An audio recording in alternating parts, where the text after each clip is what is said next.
Alrighty, so we're gonna go into our final topic. Twilight of the Gods. Yeah, All right, you start this one off, Phil. What did you think? I loved it. You loved it. I loved it. I was Mhm. like, damn, this is some hardcore shit. Yeah, it was definitely hardcore. That's for A sure. lot of sex. A Yes, lot. a lot of A sex. lot of sex. Yeah. And Zach didn't hide it. You saw. No, you see it all. There was I mean, damn, you see just about everything and then some. And that was quite interesting for an anime, if you ask me. Yeah. Um, Story wise, I thought it was phenomenal. I mean, the way you get hooked, I was hooked right after that first episode. The way I'm trying to remember the main character's name was it Sigrid? Sig, Yeah, I forget. it Yeah, started with an S. yeah, yeah. Sigrid or somebody in the chat hit me up here. What was the name of the main character in Twilight of the Gods? Anyways, after the first episode where Thor comes down at the very end, Sigrid. Singrid, um, Sigrid. Singrid. Yeah. I Yeah. should know. I mean, her husband yelled her name so many times throughout that. Singrid. There they are. Awesome. But dude, right after the first episode, I was hooked. When Thor came down and he slaughtered all the giants and the Me too, gore, Batman. like just the graphic, how graphic for an anime, it was just mind blowing to me. Um, I thought it was so well done.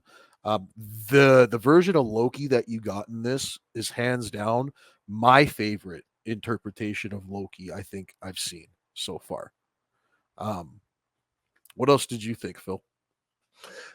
Dude, like I love the fact that they kept it really into the Norse mythology, because there were no shortcuts, like yes, there's a lot of sex, there's a lot of blood, there's a lot of violence, because that's the mythology, the Norse mythology. There's just no holds back, Yep. They go to fucking town, They kept it at the level it should be at. They as didn't close to the real deal. Yeah. Exactly.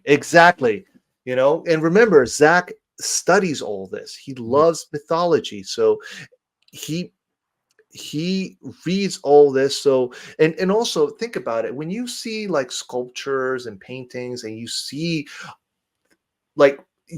people fucking. So we're not seeing anything new. Obviously, the general audience who doesn't read this and doesn't study this, they'd be like, "Oh my god, this is so intense." Yeah, no shit, because that's how it's written. That's how it's interpreted in the history books. Mm-hmm. No, I definitely like that Zach captured the actual rawness to all that. You know what I'm saying? Yes. There's a rawness to these stories in these mythologies that I feel like you don't really get in many other interpretations. So the fact that Zach is able to deliver that is quite incredible, and he told a great story with it. The story of the weapons. What did you think about that? How the weapons claim your soul, and how fast most of the characters were to just grab their weapon and go. But then when it came to the end, we actually saw the damage of that and the cost of that, Yeah. right? And but here's the thing. But here's where, again, maybe I didn't interpret it correctly, or maybe I missed it. But anyone in the chat, you can please correct me. But yeah, for instance, what was her name? Was it Thera? Was it Thera? Yeah, I think it was Thera, or Ing. One of the others. I don't remember. She claimed her sword, and when she died, the Valkyrie she wanted to go to Valhalla, Yeah. but The Hell Valkyries came wouldn't over, take her. Yeah. wouldn't take her. But this is the quintessential answer. So everyone in that team, it's funny because Zach, he always does this. He assembles a group of misfits to go do something. Yeah. Typical Zack Snyder. Yeah. Yeah. But the difference is Zack Snyder gives each and every single one of them a story arc and enough time. That's why Zack Snyder's stories are long, because he gives every all the single characters their one of them time. Yep. their time to develop, to build, to tell their story. He doesn't rush it. That's why ZSJL 4 freaking hours. That's why Rebel Moon Part 1, the director's cut, it's like 3 hours and 20 minutes. Yeah. Right, almost, 3.5 hours. So, because again, this is what the man does. He takes his time to tell the story properly. And one thing also is, like when Sigrid, everybody grabbed a weapon, but Sigrid went to Valhalla. But wait, you see what I'm saying? It's kind of contradictory. So if you grab the weapon, you're cursed. You're going to go to hell. But she didn't go to hell. She went to Valhalla. I can answer that. She had already made a deal with hell to kill Thor. Right? So her claiming the weapon, that weapon already doesn't belong to her soul. Her soul is already claimed with, I believe her soul is already with hell. You know what I mean? But hell is not accepting her right now so that she can do what she's supposed to do, which is kill Thor. That was my interpretation of it. Because she made a deal with Loki and she made a deal with hell, right? Oh, right. Loki was the one who killed her. Right. Yeah. So she has to fulfill that deal. That's why she's able to go to Valhalla, and the other one wasn't. It wasn't part of her deal. Okay. You get what I'm saying? That's what I think they're getting at with that. I mean, if anybody else in the chat thinks, let me know. Let us know what you guys think. Do you guys think I'm onto something with that? Do you guys think that's what they were interpreting or what they were trying to get across to the audience? No, but for sure, dude, I love the show. The pacing was good. And dude, like season 2, where's the announcement? Yeah, this is definitely gonna. This is what I love about Netflix. They're feeding us. I didn't expect a cliffhanger ending like that. I really didn't. I was so hoping that we were going to get to see her actually take out Thor. Like I was right there waiting for it. And then when they ended it like that, I was like, damn. I'm like, I honestly didn't. I didn't expect them to actually go for another season. I really thought he was going to wrap up the whole story and end it all in one season.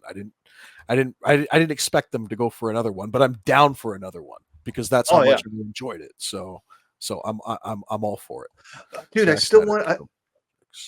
Zack Snyder has so many projects. Oh yeah, for sure. Like Netflix is going to keep the man busy, and Because I like. Sorry, real quick. I like what Bat Dan said earlier, where he said siding with Loki instead of Thor. What a switcheroo! I mean, and that's the truth, right? Because in so many interpretations of these stories, you know, the fans are always on the side of Thor, you know. Right. This time it's the other way around. Yeah. No, this Thor was definitely an asshole. He was just and this Loki, the amount of pain you feel for him to see what he went through with his family and his son and his daughter and all that. I mean, it was just so well told. It's a level of storytelling that you don't get from these cookie cutter Marvel formula movies. You know what I mean? Mm-hmm. So that's what I really appreciated about that show is it's able to tell literally a accurate interpretation of how these characters or how these gods were. You know what I'm saying? So yeah, this Thor is close to the real version. Yeah. If for instance, obviously the Thor from the MCU, that's whatever. That's Marvel. We're not talking about that. But Qatar just beat me to it. Yeah. But God of War Ragnarok. Yeah. Now that also that Thor was okay. Very similar. There's a lot of similarities. A lot of similarities. Yes. Mm-hmm. Yeah. Yeah, for sure. So we're going to move to one final topic, but yes, definitely Twilight of Gods was a success. And this is another thing that I like, guys. Think about it. How much do you think this Sin Havoc? You're the encyclopedia here of the community, so you tell me. I wanted to tell Brett who we think this man is, but I was like, never mind. We love you, Sin. You know. How much do you think the budget was for the show? Because we know for Rebel Moon, for all 4 movies, it was 160. How much do you think it was for Twilight of the Gods? Just a ballpark idea. And Sin, please, if you know the answer, please share with us. But to you, Rox, what do you think? How much do you think it was? I don't even know. I wouldn't even know what kind of a number to throw on it. I mean, how much was the Terminator Zero? How much did it cost for them to do that? Let's find out. Let me Google it. If it's even there.